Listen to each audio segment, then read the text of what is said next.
All right, so on to the next step. We have overexpressed our protein and we have centrifuged and harvested our cells.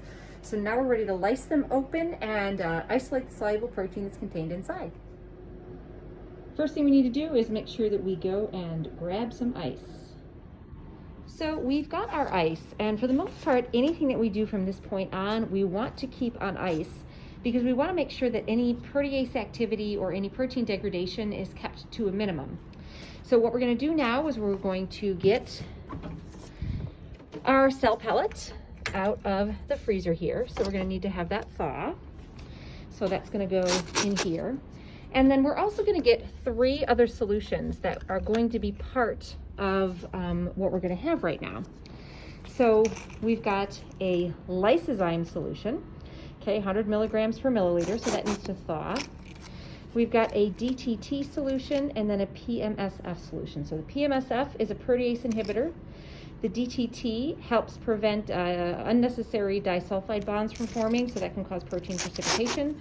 So all of this is in an attempt to kind of keep our protein from doing things we don't want it to. So while we want to make sure to keep our cells on ice, to kind of make these guys thaw a little bit faster, the PMSF actually is in ethanol, so that won't freeze. But we can take this DTT and we can take this lysozyme here, and we can just put them in some cool water to help them thaw a little bit faster. So we have prepped and made our solutions here that we're going to be using. So we've got a lysis buffer here.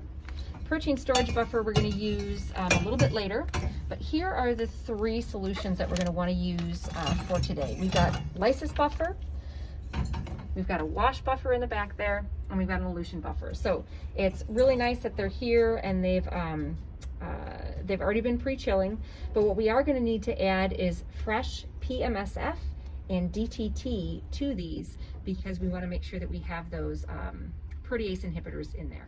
So now we're going to be ready to lyse open these cells. So remember, we got these bacteria to make our protein of interest. We know it's in there because they're bright green, but we need to isolate it from these cells. So that means breaking open the cells and then isolating the soluble fraction, which hopefully is going to contain the majority of our protein. So to assist with that, right, we've got our lysozyme, which is an enzyme that's going to weaken the cell wall. Then we'll use a mechanical sonicator to use sound waves to break open the cell walls. But we're also going to have DTT kind of put our cells and our solution in a reducing environment to make sure we don't have disulfide bonds that can cause protein precipitation. And then we've got PMSF, which is a protease inhibitor. Once we kind of spill everything out into solution here with lysing these cells open, bacteria have their own proteases, and we want to make sure that those don't attack and degrade our target protein. So after we lyse our cells open, it's essentially going to be a 3-step process to purify our protein away from the rest of the proteins there. So when I showed you in the fridge, there were 3 flasks here that contain buffers. So this is the lysis buffer. This is the one we're going to use when we have his tag purified proteins. So this lysis buffer is what's in here, and we're going to resuspend our cell pellet in there. After we lyse open the cells, then we're going to use those two other buffers that have higher and higher levels of imidazole, because we're going to actually take and mix this cell lysate with our nickel beads, and that's going to cause our protein to adhere to them. So one other thing that we're going to get ready now is our nickel resin. So we've got some new nickel agarose that we bought here. So we can see it's blue, nice blue color that tells us that there's nickel that's there. So what we're going to do now is we're going to take a little bit of this and we're going to mix it with that same lysis buffer to equilibrate it. This actually has a good bit of ethanol that's in there to kind of keep it sterile. So we obviously need to make sure that we get rid of that. So we need to take, right now there's 10 milliliters of resin in here. There's also 10 milliliters of solution. So this is like 20 milliliters of a slurry. So I'm going to take about half of this. And what I'm going to do is I'm going to put it in here. And then I'm going to add the same solution that we are going to be resuspending our cell pellet in basically we just want to have everything in the same sort of solution. Cut here that I've labeled nickel NTA resin, so we can kind of reuse this anytime we're doing anything with resin here. So I'm going to take 10 milliliters of this slurry out. We'll put it in here.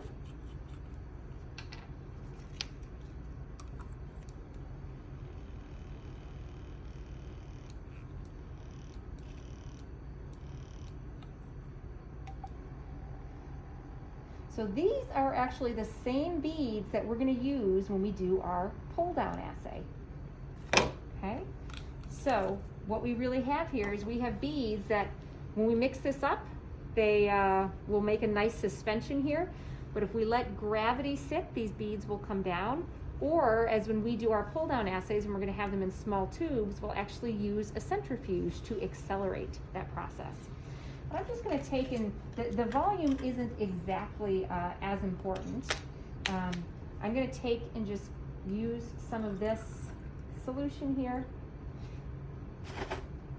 We're going to mix this here, and then we're going to let it settle. Okay, so we'll come back and we'll take a look at this in a little bit, and we'll see that it has settled, and then we'll be able to take the supernatant off, which is the solution we don't want.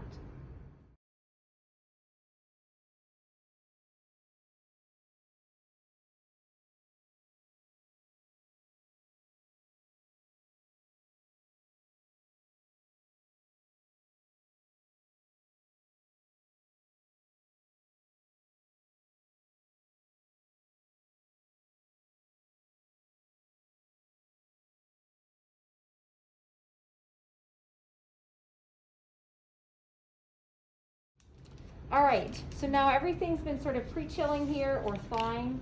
So I'm going to take 30 milliliters of this solution, and I'm going to put it in here. So we want to be careful. These are live cells. Remember, these are the cells we harvested. So it is possible that we could contaminate something else. So we do want to make sure that we're careful there. 30 milliliters of our Lysis Buffer. We'll put that in here.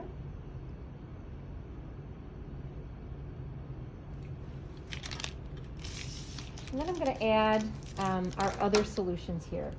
So this is all, again, going to be listed in your protocol, but we're going to add lysozyme. We're going to add 300 microliters of our lysozyme. So we've got 300 microliters, and I don't know, even through my mask, I can still smell. Cells are stinky. So we've got our lysozyme solution here. Make sure that it's kind of suspended pretty well.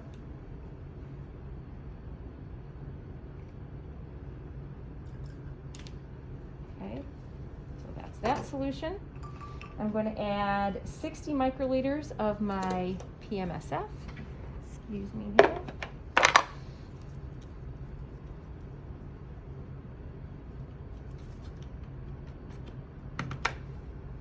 PMSF is here.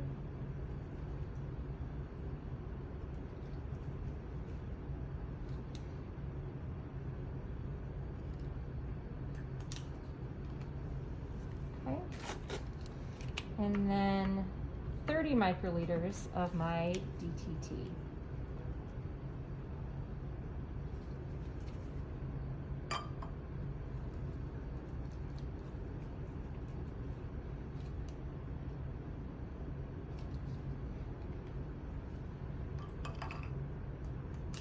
All right, so kind of get this mixed. Okay, we can even go over, we can vortex this a little bit. We want to be careful how much we're sort of agitating things, that we really want to make sure we don't cause our protein to denature. So I'm going to take this over here, if you want to follow me.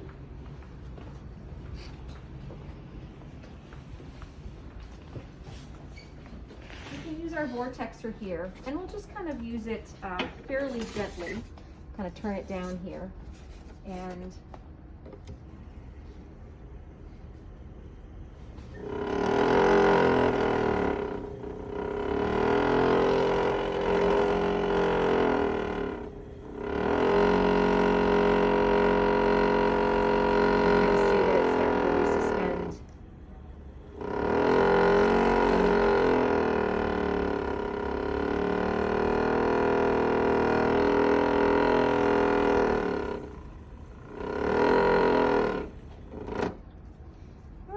probably did a pretty good job.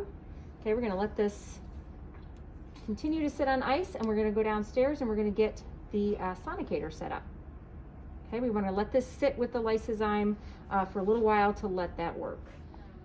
So while we're waiting for the lysozyme to kind of incubate for 30 minutes, we're gonna go downstairs and get the sonicator set up. So some things you need to make sure you bring down for the sonicator are a bottle of ethanol, so we can make sure that we sterilize anything that came in contact with our bacteria, and then distilled water, and then some Kim wipes. So let's head downstairs to the sonicator. All right, so the sonicator is in the microbiology lab. So same place where we have our large centrifuge. All right, so sonicator is over here.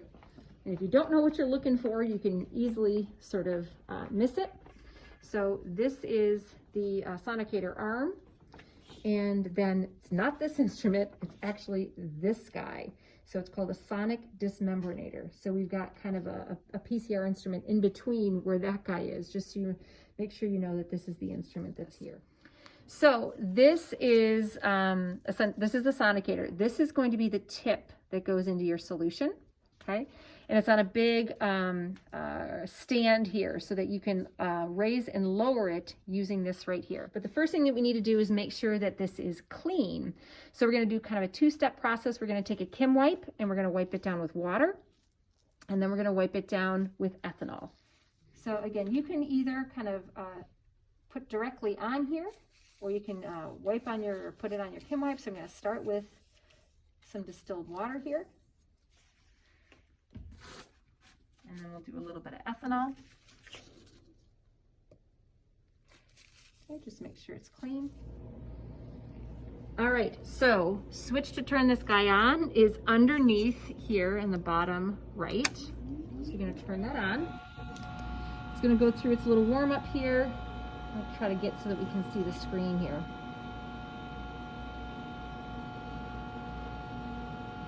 All right, system check has been successful. All right, now this is not a user-friendly interface, okay? Right now, this is telling you sort of the options that you have. This is kind of pointing to what you can change.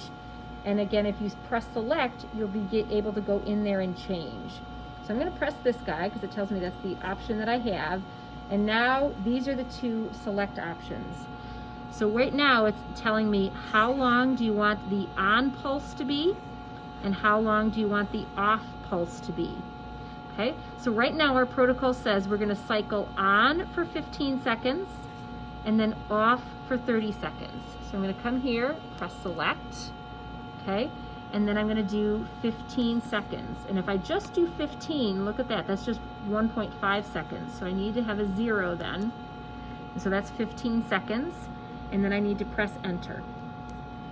All right, now it's ready to kind of do the next one. We can see that we're ready to put in our pulse off. So we're gonna pulse off for 30 seconds. Okay, so we can see we're cycling on for 15 seconds, off for 30. So I'm gonna press enter, okay? And now those are the two things that I could play with. Now what I'm gonna do is press this guy up. And now the only option for something for me to select is the total time. So this is the total time you want to have for your on part, okay? So we're gonna say 2 minutes. Oops, I need to say select. Select, and that means I'm in here. I'm gonna say 2 minutes. So again, if I press 2 and then 0, that's only 20 seconds. So now I'm at 2 minutes, okay? So again, what this means is we've got 15 seconds on, 30 seconds off. So even though that's a 45-second cycle, that 15 seconds over 2 minutes means that's going to be 8 cycles that it'll go through. Okay, so we can stop it beforehand if we want to. Now the other thing is, and we don't want to be heating here, okay, so that's by default off. We want to be changing the amplitude here. So this is using this wheel that's right here. So again, you can kind of turn this up and down to affect the amplitude. So I'm going to be turning that wheel here, and you can kind of see the amplitude sort of change. Well, wait a minute. Maybe I need to be selecting. So like that. Oh, I need to press enter. There we go. That was my fault. You need to press enter. If there's something that's still flashing there, then you're not ready to go. So now, as I change this wheel, you can see that it's changing the amplitude. You don't need to change it very much, but we're gonna have this be 64% is what we had before. So we're gonna leave it at that because that seemed to work, okay? So I've got everything all set up there with my instrument ready to go. Now when I'm ready to start, we'll push the start and stop button. But we're gonna get our sample set up here. So for this guy, the key here is we wanna have our sample as buried as much as possible in ice. And we wanna have this probe as deep as possible in our sample, but we don't want the bottom of that tip to be touching our plastic. So it's a little bit of kind of a game, if you will, that you can play. And just take a look here. We can see that sample, I'm going to kind of give it a little bit of a mix here. We want to make sure that we've kind of resuspended. It's a little bit snotty, and that's to be expected, okay? So what I like to do is I'll put my sample in here so it's to the bottom, and then as I put my probe in, I'll kind of want to hold my sample up a little bit so that it's not quite touching the bottom, so that I'll have the probe touch the bottom of my tube here when I'm holding it up a little bit, so that when I let it down, there's a little bit of a gap, okay? So we need to take our cover off here. Now you want to be careful as you're doing things here because, again, the cells can be a little bit snotty, and so you can actually kind of have some contamination sort of happen. This guy's really heavy, so be careful as you're bringing it down. I'm going to bring it down here. Okay, right now it's touching the bottom, so I'm going to bring it up a little bit here. I'm going to kind of see where I'm at. You can kind of move your stuff around here. Now I can't wiggle my tube here, so this is too far down. I'm going to come up a little bit. See where we're at. Nope, still too far down. So this is a little bit of a kind of back and forth iterative process. Okay, now I probably have a little bit more than I want, so I'm going to pack some ice down there. And I can also hold this a little bit as it's kind of doing stuff. But I don't want this tip to be touching the bottom of my tube. Okay, so this is probably good. I'll be able to kind of move my tube around a little bit here so that as it's doing its sonicating, I can kind of move it around. All right, so we're all set here. We're ready to go. So coming over here, we're going to press the start button. Okay.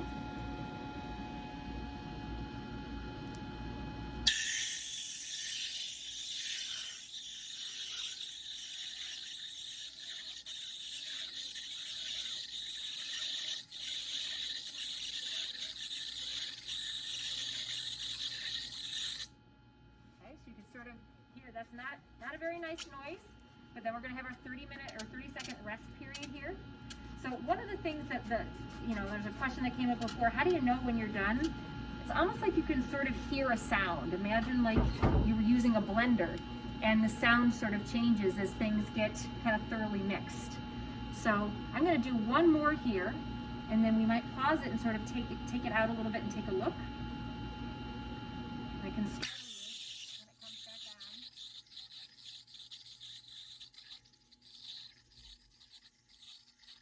So almost notice, like, we don't really hear it as much anymore. That's a good sign that it's probably dismembranating most of our cells. I'm going to pause this here. So if you want, you can kind of come over here and press the pause button. So now it's not going to be going on. I'm going to lift this up here. We'll kind of see how this looks. All right, that's looking pretty good. It almost is going to get to look less snotty, less like that solution. I'm going to kind of pull this out. It looks a whole bunch more homogenized here. And it's this balance between, you want to make sure you lyse your cells open so that you get your stuff out, but not spend too much time kind of doing the sonication with your sample, because you can degrade your protein. And so it's this balance. So I think I'm going to do one more time here.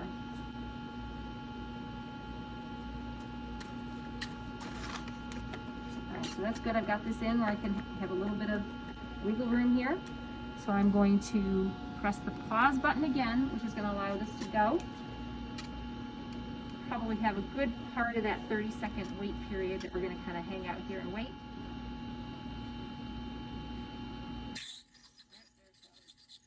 Now we can definitely hear, it's almost like you don't even hear it too much anymore. So that's a good sign that I'm going to stop after this one. We're probably close to being done.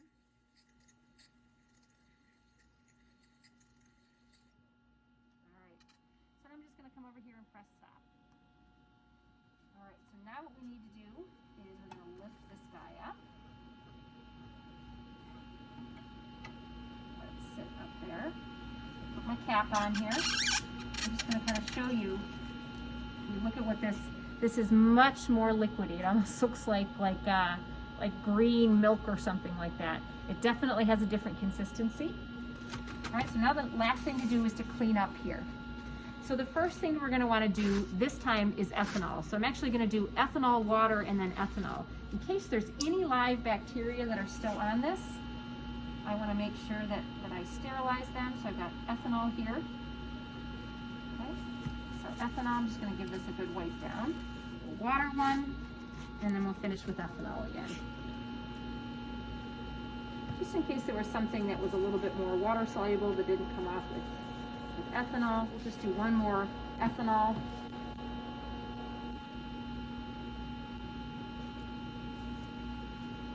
Okay, gotta give a little wipe down here in case there's anything that kind of came out of my solution while I was doing that.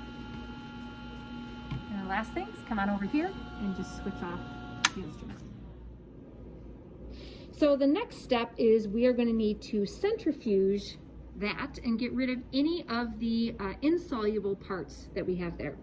So we're going to use our centrifuge again. This time we'll actually use the centrifuge upstairs because upstairs centrifuge has a fixed angle rotor for these smaller tubes. So I've got two of these glass centrifuge tubes here. We're going to have to grab some of the rubber sleeves that we'll put them in, but we're going to do the same process that we did before to centrifuge. We're going to make sure that we need to balance these two tubes to go across from one another in the centrifuge. So we do have another centrifuge here, and right now this is the only one that has a small fixed angle rotor. So here we can see it's a same kind of rotor as we had when we were working with things before, but it fits the smaller tubes. And you'll notice we've got these rubber sleeves that are in here. These are really important. Anytime you put glass in here, we want to make sure we've got sort of a rubber sleeve to protect. So this one, we've got an on-off switch here. Same as the other one, it gets a little bit noisy as you start it up because it is essentially a refrigerator. So we're going to let this sit and warm up a little bit while we prepare our samples. So each of these tubes will hold about 30 milliliters. But that's all the way up to the top. I don't want to fill these all the way up to the top. And if we look at the amount of cell solution we have here, we've got about 35. So what I'm going to do is I'm going to kind of split this between the two of these, and then whatever one is a little bit light, I'm just going to add some more water to it. So let's just kind of take a look here. You can see if I'm looking at this, I definitely have some frothy stuff on the top. And whether that is our protein that got precipitated, other proteins that got precipitated, cellular debris, all kinds of stuff that we don't want, but we are going to have kind of this frothy stuff to sort of contend with here. So one of the things that's a little bit different now is we don't have centrifuge bottles that can just kind of set on top here. So we are going to have to put it in here. Okay, so I'm going to turn on my balance here. All right, so I'm going to try to pour about half of this solution into this first tube, and then I'm going to zero it.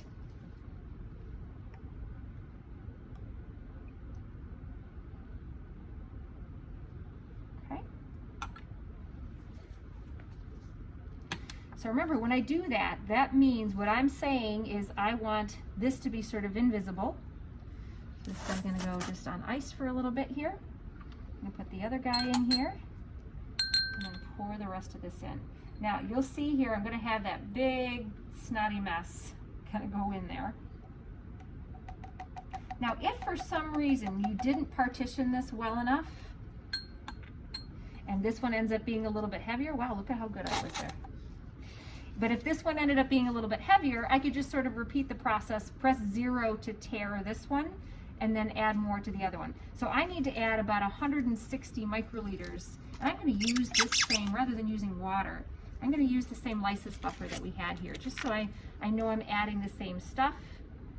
Okay, I've got this set at 300 here, but what I'm going to do is I'm just going to drip in a little bit at a time until we get to this being 0. Now, this one is actually pretty important that we balance it as well as possible, because we've got this one going at a much higher speed than when we are pelleting cells. It is important to balance this really well because we're going so high. We do have to go higher because the material that is in here that we're trying to sediment is not whole cells, it's cell parts. So we need to have a higher speed in order to sediment those parts. All right, so these guys are ready to go into our centrifuge. So we have to make sure that we put them in someplace where there is a sleeve. These do not have caps on them, but that's also the reason that I don't like filling them up too full. Okay, so we've got these guys in here. This one does have a lid as well, so we need to make sure to put that lid on. Now this one does move in the direction that you'd think to tighten it. Going to the right does tighten it. Okay, so we're going to close up the lid. This one has, and I don't know if you can see here, a lever here.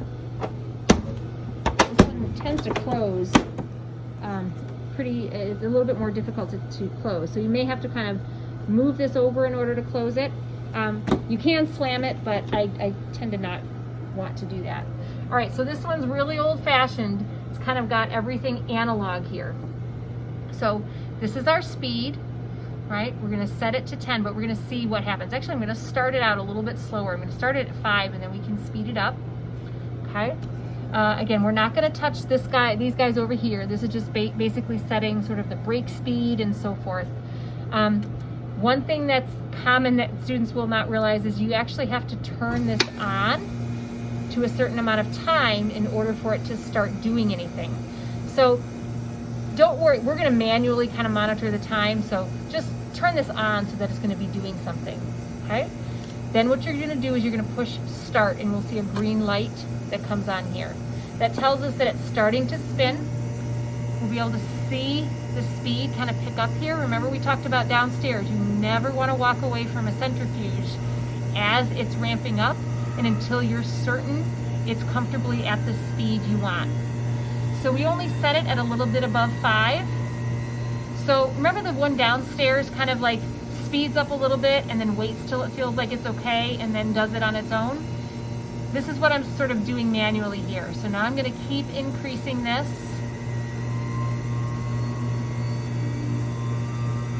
We're gonna want, again, to have it go up to 10.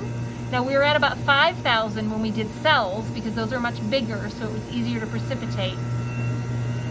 And the number we see on here might not necessarily match what we see here. So I'm gonna use this as my gauge. I wanna get it up to 10,000 RPM.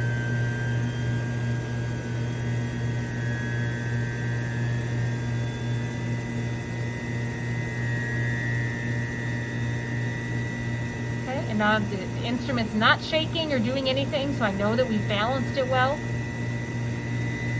Okay, so now we're just gonna set a timer for 10 minutes, and then we have to actually manually stop this one ourselves. So these are the beads that we were equilibrating with our Lysis Buffer. It actually did not take very long for them to precipitate on their own by gravity. So what we're gonna do now is we're gonna pour this supernatant off. I actually might, since we have about a 20-minute wait with our centrifuge, I might add a little bit more of our Lysis Buffer here, just give them one final rinse before we're ready to add our cleared lysate to it. So I'm going to do this, you probably could just pour it in the sink, but so that we don't risk losing any beads, I'm going to do it just into here. I'm going to kind of watch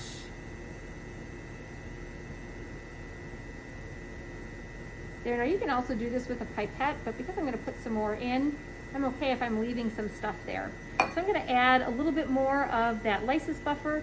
We'll resuspend it and we'll let them settle again. I'm curious how long it takes for beads to settle, so we're going to do a little time lapse of it.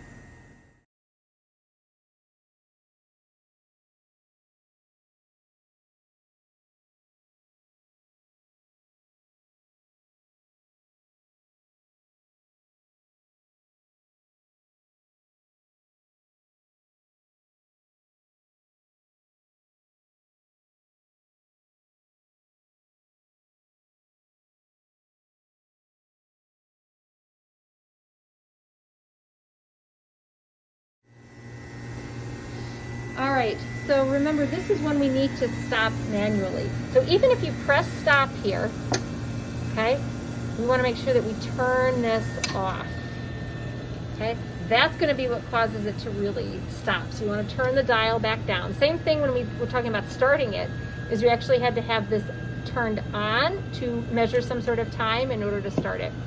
We can see that it's slowing down, okay? So we'll just have to wait for this to finish.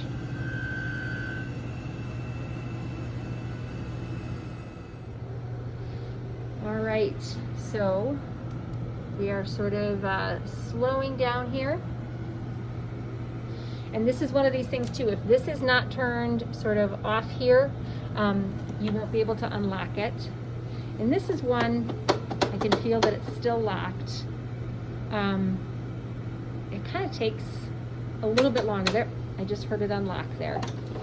So this one actually still might be spinning just a little bit. I think if it gets below 50, it'll actually let you unlock it.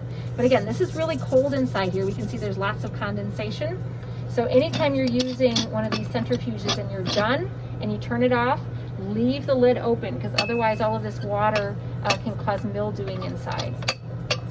All right, so hopefully we'll be able to see nice green supernatant here. Here we can see there's all that snot that was there. So there's kind of that pellet that's down there, that stuff that we don't want, okay?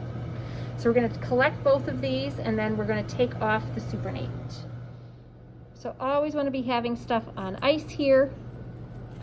So we can see there's our cell pellet. Now the good news is we'll see what the cell pellet looks like when we're all done, but I don't see a ton of green that's in the cell pellet. I wish our supernatant here looked a little bit more intensely green, but it could just be because we had a fairly small pellet size. It was only about 1.5 grams, and we did have 30 milliliters of Lysis Buffer that we had there. So that could be a reason why. Now, if you wanted to stop at this point or had to stop at this point, you could just kind of put your cleared lysate in a falcon tube like this, but I highly recommend at least starting to do your purification step, because remember, there's lots of proteases and other bacterial enzymes and proteins that are in this supernatant, and we want to remove those away from our protein as quickly as possible. All right, so we're going to take the rest of this supernatant off. This is, you know, kind of equilibrating our resin with our Lysis Buffer. So because I really want to make sure I don't disturb the beads that are down there, I'm not going to pour it off this time. I'm actually going to make sure that I use this pipetter for it. It's okay if I don't get it all off. I want to get as much as possible off so that it doesn't dilute my protein any more than it already is.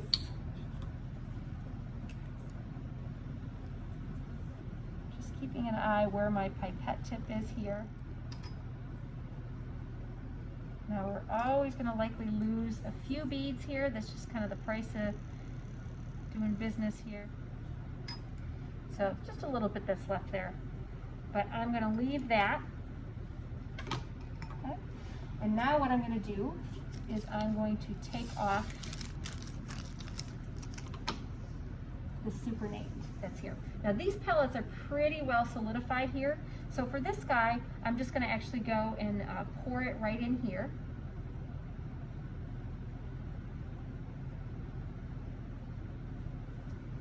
Okay. we can see we actually do have a good bit of green that's in there. So something to think about for future is maybe we needed to have a higher concentration of lysozyme, or maybe we needed to be sonicating a little bit more. If you look at this side of the pellet, it does look a little bit more kind of brownish in color, but I do see a good bit of green there that's still there. So we left a lot of our protein in the insoluble fraction, so something that we might try to troubleshoot for the future. So same with this guy here, I'm going to just pour this off, doing my best to not kind of get any debris in there. Okay, so now we basically got our beads mixed in with our cleared lysate. Now what should be happening here is our protein with the his tag is going to be binding to the beads. So I'm going to do another time course here. We're going to see how much green we still see left in the supernatant here after our beads sort of settle down.